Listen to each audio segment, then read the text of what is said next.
নিষিদ্ধ হতে চলেছে সুপার শপে পলিথিন ও পলিপ্রপিলিন ব্যাগ ব্যবহার। এর বদলে পাট ও কাপড়ের ব্যাগ ব্যবহার করা হবে বলে জানিয়েছে পরিবেশ, বন ও জলবায়ু পরিবর্তন মন্ত্রণালয়। সোমবার মন্ত্রণালয়টির জনসংযোগ কর্মকর্তা দীপঙ্কর বর স্বাক্ষরিত এক সংবাদ বিজ্ঞপ্তিতে এ তথ্য জানানো হয়েছে।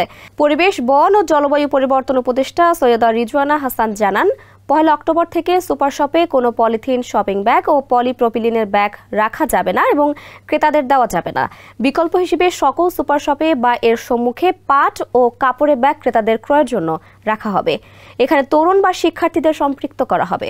সোমবার বাংলাদেশ সচিবালয়ে মন্ত্রণালয়ের সভাকক্ষে পলিথিন, শপিং ব্যাগের নিষেধাজ্ঞা কার্যকর করতে কর্মপরিকল্পনা প্রণয়নের অনুষ্ঠিত এক সভায় পরিবেশ উপদেষ্টা এসব কথা বলেন। স্যান্ডেলিনা সো, রূপচর্চায় আভিজাত্য। 15 সেপ্টেম্বর থেকে প্রিন্ট ও ইলেকট্রনিক মিডিয়াতে 1 অক্টোবরের শপিং ব্যাগের ব্যানের বিষয়টি ব্যাপকভাবে প্রচার হবে এবং পত্রিকায় গণবিজ্ঞপ্তি প্রকাশ করা হবে বলেও জানান তিনি।